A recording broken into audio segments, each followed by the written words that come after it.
Uma bayangin tujuan pernikahan itu kan punya anak yang soleh dan solihat gitu. Uma sama Abi berusaha menjalankan amanah, mengawal tumbuh kembang kakak dan adik-adik untuk jadi anak soleh gitu. Nah terus Uma dipeluk gitu sama anak soleh itu. Ya rasanya mau dikasih berapa ribu gunung emas sekalipun nggak bisa ngalahin perasaan. Baru ingat hari itu hari ulang tahun gitu pokoknya. Terus nyamperin Uma terus bilang, "Mah, ini kan hari ulang tahun gitu. Apa? Minta uang jajan dong," gitu. Terus dikasih uang gitu kan, terus ke warung beli ciki itu. Udah itu aja seneng gitu. Hari hari itu masih ingat sampai sekarang.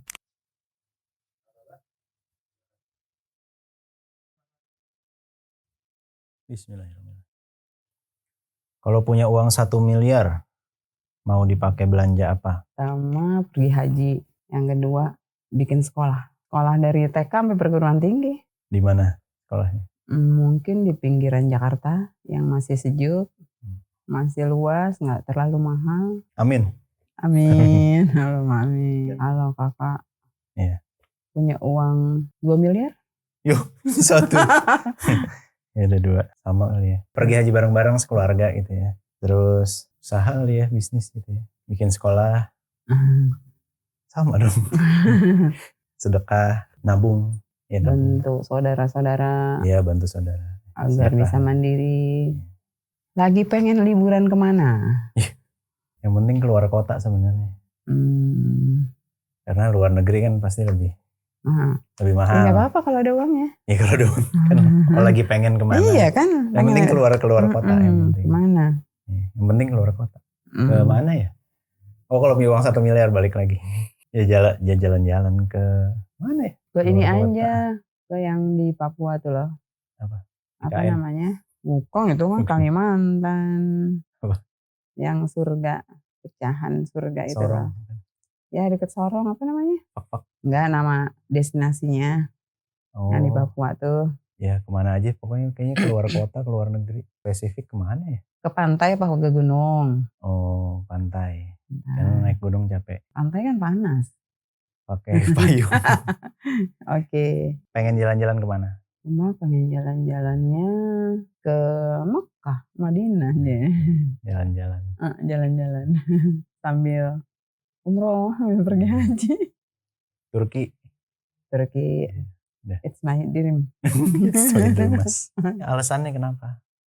Alasannya mungkin karena Uma udah sering jalan-jalan gitu ya. Mau ke daerah mana? Pantai, danau, sabana, gunung. Sabana dekat mall atau apa ya. Rasanya tinggal 2 provinsi di Indonesia kan yang belum dikunjungi. Ya semua itu ciptaan Allah ya. Tetapi yang paling bisa menggetarkan gitu ya, unsur ruhi kita, kerja mental kita, emosi kita, ya di tanah suci gitu. Mungkin setelah pernah ke Mekah, ke Madinah, obsesi berikutnya sebenarnya ke Masjidil Aqsa.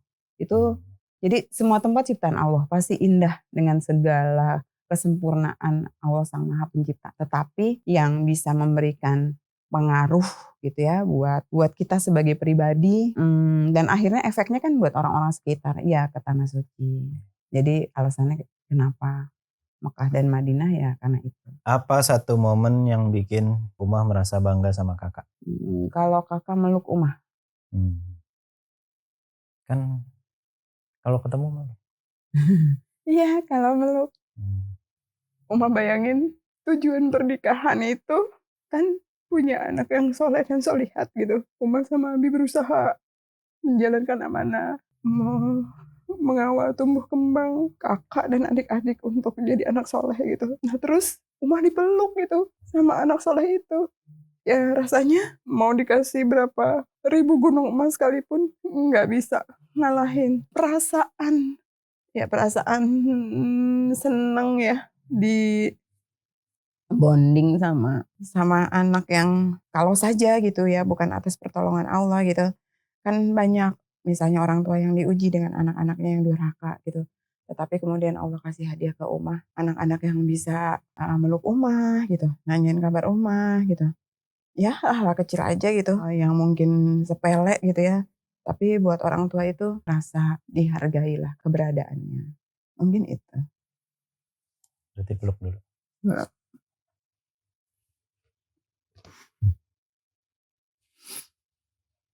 Udah berarti bangga. Iya. Habis bangga. Kirain apa gitu, ternyata ya sesimpel peluk aja bisa bikin rumah bangga gitu. Ceritain satu momen menyenangkan kita yang mau kamu ulangi lagi. Kalau berdua, jarang banget berdua ya. Naik motor doang berdua.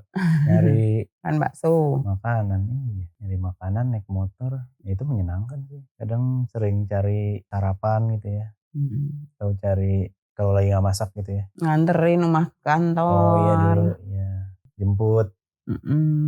Itu sering banget ya berdua ya. Iya. Ya, apalagi dulu belum kerja kantoran. Kayak di jalan tuh naik motor, ya sering banget kita berdua ngobrol-ngobrol gitu kan, banyak hal.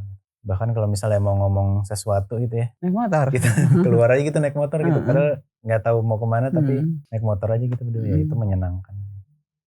Dan mungkin dulu waktu masih serumah belum nikah ya masih sering, kalau sekarang kan udah nikah gitu kan, beda rumah, jadi kayak agak jarang, nggak sesering dulu gitu. Cuma tetap aja kita kalau mau cerita juga naik motor gitu ya.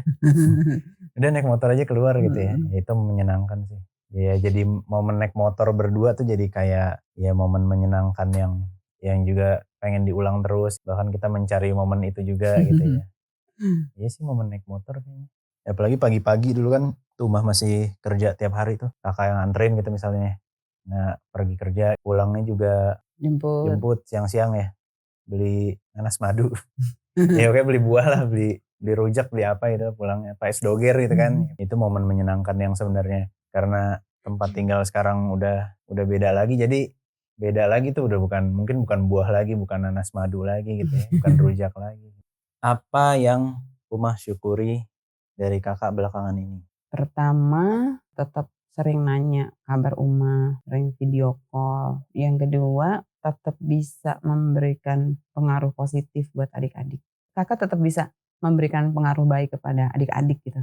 Ya Uma berharap sih konsisten ya, artinya until you close your eyes sampai husnul khotimah, kakak tetap bisa memberikan pengaruh baik kepada adik-adiknya untuk kelak kita akan kembali berkumpul sama Abi gitu ya, sama saudara-saudara gitu ya di surganya ya. Karena Uma pernah baca gitu di sebuah buku bahwa lagi-lagi atas izin Allah, kalau kita berhasil gitu, berikhtiar gitu, bersamai anak pertama itu tumbuh sesuai dengan fitrahnya, maka adik-adiknya nanti akan jauh lebih mudah untuk juga terjaga fitrahnya ketika ada sosok yang dicontoh gitu. Jadi ya itu, artinya kakak bisa mempertahankan sampai saat ini untuk bisa tetap punya pengaruh baik dan mempengaruhi adiknya untuk tetap ada di hal-hal yang baik dan benar. Karena kalau baik saja belum tentu benar. Tetapi kebaikan itu selalu dilandaskan kepada hal-hal yang benar. Kenapa juga Uma syukuri? Kenapa? Karena kan adik-adiknya masih tumbuh. Ada di zona-zona confused misalnya gitu ya. Masih misalnya konsep dirinya belum terlalu kokoh gitu ya. Nah, ke siapa dia akan mencarikan pijakan bahwa mana yang benar gitu. Nah, kakak bisa tetap jadi rujukan buat adik-adiknya. Mungkin itu yang Uma syukuri. Ceritain satu kenangan tentang kita yang paling kamu inget. Waktu ini kali, waktu masih kecil tuh, tapi lupa umur berapa, pokoknya masih kecil. Baru inget hari itu hari ulang tahun gitu pokoknya. Terus nyamperin Umah terus bilang, "Mah, ini kan hari ulang tahun gitu, minta uang jajan dong," gitu. Terus dikasih uang gitu kan, terus ke warung beli ciki itu. Udah itu aja seneng gitu. Hari itu masih ingat sampai sekarang. Itu kayaknya ingatan paling kuat, terus mungkin paling lama juga kali ya. Ya kayaknya masih SD, tapi itu keinget aja gitu. Seneng banget soalnya dikasih uang jajan gitu ya. Padahal ciki doang gitu kan. Yang dulu mungkin harganya berapa gitu. Sama apalagi ya. Ya mungkin momen liburan kali ya. Waktu kecil tuh kita lumayan sering liburan, kayak dulu pernah kemana, Anyer ya. Ke Anyer gitu. Bakar Terus cumi. iya, lupa bakar cumi. Di tepi pantai. Ingetnya ke Anyernya doang. Terus kemana lagi ya? Taman safari. Taman safari gak ingat. Foto sama monyet. Nah itu ingat, itu udah agak gede, itu SMA. Ke apa sih, Puncak apa ke Bandung sih yang masih ada fotonya tuh. Ada fotonya pakai baju celana panjang di villa apa gitu, Puncak. Ya, di Puncak. Momen-momen liburan pokoknya momen-momen yang kayaknya paling ingat gitu. Ya pengen diulang terus gitu ya. Kayaknya kalau bisa tiap minggu liburan gitu kan. Karena paling keinget. Ke Subang ya. Ke Subang. Makan sop ikan. Oh itu di villa bawah tanah. lupa. Lupa. Iya. Parah. Yang dingin enggak tapi di sana? Iya. Itu kayaknya ke Subang deh bukan ke Puncak. Bang. Ya. Itu momen menyenangkan yang paling diingat. Ceritain satu momen yang bikin Uma berpikir dalam hati, bersyukur banget nih kamu ada di hidupku. Selain kakak bisa jadi teladan buat adik-adik ya, yang Uma syukuri adalah keinginan sholat tepat waktu di masjid, sama terus berusaha menghafal Quran ya. Ya itu patut Uma syukuri gitu. Karena ketika itu adalah indikasi dari salah satu tanda sayangnya Allah kepada yang diciptakannya gitu ya. Artinya gini, kita menjaga konsistensi untuk membaca kitab yang kita yakini akan menghantarkan kita ke dalam kesuksesan dunia akhirat gitu ya. Kita mengenyampingkannya, kan rasanya itu kontraproduktif gitu. Tapi dalam hal ini, kan Uma kebayang gini, udah punya keluarga, punya anak kecil gitu ya. Rasanya kayak pasti orang memilih untuk mana sempat gitu, aku ngapalin Quran gitu.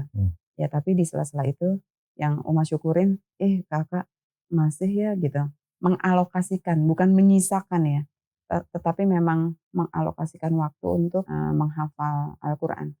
Sebenarnya kalau kata para penghafal Quran tuh, tugas kita itu ngapalin, walaupun nggak apa-apa gitu, agar kita tidak terjerumus untuk menghafal yang lain atau mengerjakan yang lain. Bersyukur kakak juga misalnya tampil sebagai ayah yang sabar gitu ya sama anaknya, bersyukur bisa memperlakukan istri dengan baik gitu ya, berusaha untuk bertanggung jawab dengan keluarganya gitu, itu juga patut Uma syukuri ya. Pengalaman Uma melanglang Nusantara mendengarkan curhatan para orang tua, Allah uji dengan masalah-masalah anaknya gitu ya. Dalam hati Uma, ya Allah terima kasih gitu ya atas semua yang pernah Uma coba transaksi sama Allah gitu ya. Kalau lagi ninggalin keluarga gitu ya, harus ikut misalnya ada dalam kegiatan bagaimana membuat parents atau guru-guru bisa memiliki pola didik dan pola asuh yang baik gitu ya. Kan itu harus ninggalin gitu ya, ninggalin Abi, ninggalin anak-anak gitu ya. Sebenarnya Sunatullah tuh, ibu tuh pasti sedih gitu kalau dipisahkan gitu sama keluarganya. Tapi Uma mikir gini, kalau kemudian kehadiran Uma itu bisa mengubah atau menggeser paradigma atau cara dan sudut pandang orang tua atau guru terhadap anak didiknya, terhadap anaknya gitu ya, menjadi kemudian bisa menjaga fitrah anak-anaknya karena kedua orang tua itu juga menjaga fitrah penciptaannya gitu ya.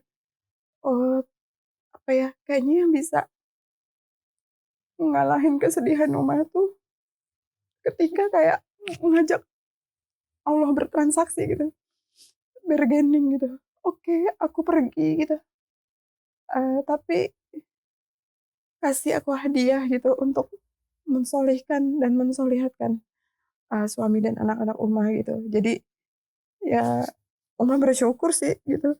Artinya apa yang udah Uma coba tunaikan gitu, ya Allah satu persatu menjawab ya doa-doa Uma gitu. Gitu sih yang Uma syukurin.